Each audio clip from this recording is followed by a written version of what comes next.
Life takes a turn, and you find yourself in places that you never thought you'd find, but there you are. Life spins around, and what you once believed is gospel, it turns out to be a lie, and you're lost again. I don't know where I'm going, I have no way of knowing, and I don't know if I'll make it to the end. I've lived alone with nothing but my memory. Make It to the End was written for a musical in about 2012. My friends Adam Spedding, Bray Jeffrey came to me and said, we're writing a zombie musical. And would you be interested in helping to write it? And I went, of course. I love those two, and the prospect of writing a zombie musical was too much fun to pass up. So over the course of 6 months, we wrote this musical, book and music and lyrics, the whole shebang, and Make It to the End was one of the songs that we wrote.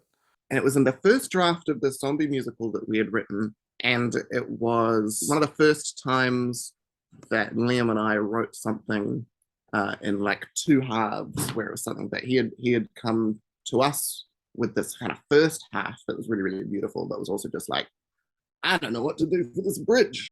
I had the first verse and chorus, I think, and I wasn't sure whether it would fit into the show, so I took it to them and said, what do you think of this?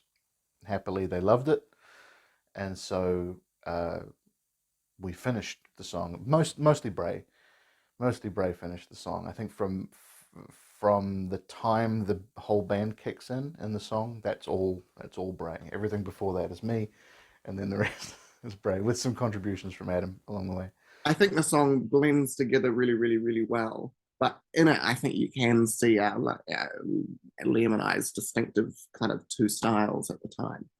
And as quite often happens with these things, the musical went through many rewrites over the course of however many years it's been, and in each subsequent rewrite, Make It to the End would make the cut. It would go on to the next draft, and it kept hanging in there with each rewrite, and until eventually it was the last song from the original version of the script that was still that was still in the show. So it literally made it to the end, but eventually it was cut because it no longer had a place in the show. But it hung in there.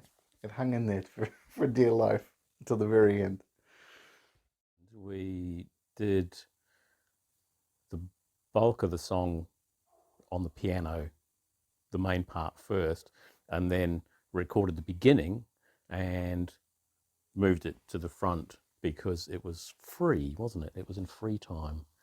So it was not able to use a click with it. And then it just started layering stuff on there. Jonty came out, did some drums for us. I felt a bit sorry for him because it was very much bare bones that he was listening to, but he was able to fill in the blanks, obviously, in his head, and well done, because that's a difficult job. The end result was not what I expected it to be. Going in and just kind of hearing a little click track and Hagan's voice to the end result, and with Make It to the End, it was like bang, power, like right in your face. It was awesome. And to start off really, really softly with those chimes and then grow into this kind of straight but necessary beat to kind of carry the song, to then ending on those really cool like crashes with the end of the song, and then you add all the harmonies and the other instruments and everything on top, and it's like, I'm glad that I didn't put too much into the song, but having all the other instruments kind of come in and like add the flair and add all like the really cool moments. It's like I'm glad that my straight beat has like meaning and purpose, because everything can kind of build on that, and that's what I think Make It to the End is of that song anyway. So piano, drums, and vocals were done, And then Liam started arriving with files. The decision to do the backing vocals at home really just came from not being able to get into the studio during lockdown, and I was really afraid of losing momentum on the project. So I went, how hard can it be? I'll do I'll do all the backing vocals at home. What could possibly go wrong? I think there's anywhere between 9 and 15 layers on all the songs that have backing vocals on them. Because they're either in 3 or 4 part or 5 part, and I recorded each part 3 times, so they're just kind of stacked, all these stacked backing vocals. And poor Tim had to sift through them all and go, okay, what's this one now? Yeah, a lot of stuff on this, lots of drums, lots of bass, lots of real piano on this, by the looks of it. He recorded the grand, and all this light-coloured stuff down the end here, because it's usually the last thing that gets done. So there's a big swag of backing vocals here.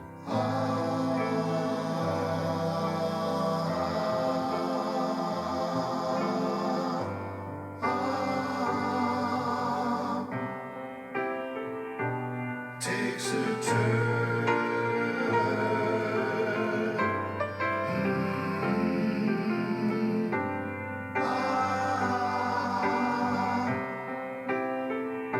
Spins around.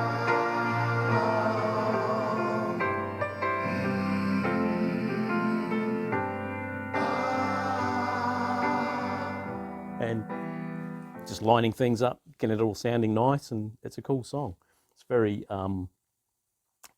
it's very dynamic with the way it builds, which I like, and the playing on it is great.